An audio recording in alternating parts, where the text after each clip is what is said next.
नमस्कार। चलिए आज एक बहुत ही दिलचस्प आध्यात्मिक विचार को समझते हैं।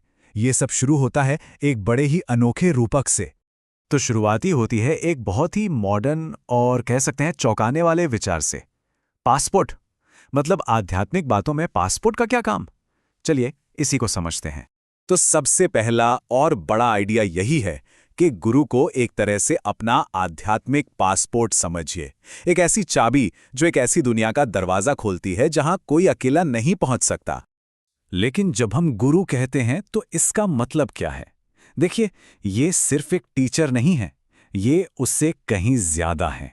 ये वो हैं जो परमात्मा से सीधा कनेक्शन है, एक गाइड जो रास्ता दिखा सकते हैं। और यहीं पे ये पासपोर्ट वाली बात एकदम फिट बैठती है। जैसे हमें किसी दूसरे देश जाने के लिए पासपोर्ट चाहिए, बिल्कुल वैसे ही इस विचार के अनुसार अक्षरधाम नाम की दिव्य जगह तक पहुंचने के लिए एक गुरु की जरूरत होती है। अच्छा, तो अगर गुरु पासपोर्ट है, तो इस सफर की करेंसी क्या है? मतलब पेमेंट कैसे होगी? जवाब है सिर्फ एक चीज, और वो है आस्था। पर सवाल ये है कि ये आस्था, ये विश्वास असल में दिखता कैसा है? ये सिर्फ मान लेना नहीं है, नहीं, ये तो जीने का एक तरीका है, भरोसे की एक एक्टिव स्टेट है। इसके लिए एक खास शब्द है, श्रद्धा। श्रद्धा का मतलब है अटूट विश्वास, एक ऐसी गहरी आस्था जो किसी के भी आध्यात्मिक जीवन की बुनियाद बन जाती है। ये कुछ वैसा ही है जैसा एक बच्चे का अपने माँ बाप पर होता है, बिना किसी शर्त के पूरा भरोसा।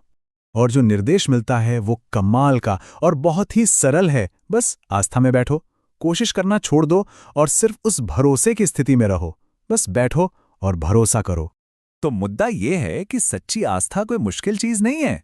ये तो बस अपने शक को किनारे रखकर गुरु के मार्गदर्शन पर भरोसा करना है और इस सीधी सी बात को मान लेना है कि भगवान हमेशा साथ हैं। तो ठीक है, नींव तो हो गई आस्था। अब इस पर इमारत कैसे खड़ी होगी? इसके लिए एक बहुत ही शक्तिशाली टूल बताया गया है, एक सच्चे संत की दृष्टि। ये आइडिया एक खास व्यक्ति के इर्द गिर्द घूमता है, जिन्हें एकांतिक संत कहा गया है। मतलब एक ऐसा इंसान जो आध्यात्मिक गुणों का जीता जागता स्वरूप हो, मानो वो गुण उनमें बसते हों। ये हैं वो 4 मुख्य गुण। पर सबसे दिलचस्प बात ये नहीं है कि ये गुण उनमें हैं।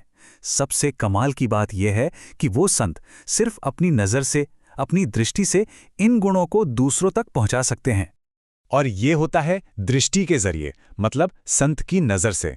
इसे एक तरह का आध्यात्मिक डाउनलोड समझिए। उनकी एक नज़र वो कृपा दे सकती है जिसकी किसी को तलाश है। तो ये पूरी प्रक्रिया कुछ इस तरह से काम करती है। संत की दृष्टि से कृपा मिलती है, उस कृपा से भक्त में अच्छे गुण आते हैं और फिर यही गुण ईश्वर के साथ रिश्ते को और भी मजबूत कर देते हैं। तो इन सब का नतीजा क्या है?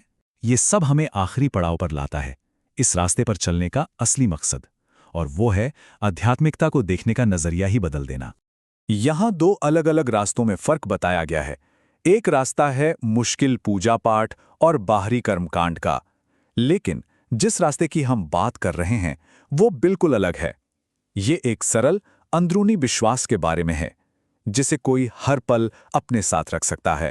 तो पूरी बात का निचोड़ ये है, असली आध्यात्मिक महिमा या महानता किसी दूर बैठे भगवान तक पहुंचने की कोशिश में नहीं है।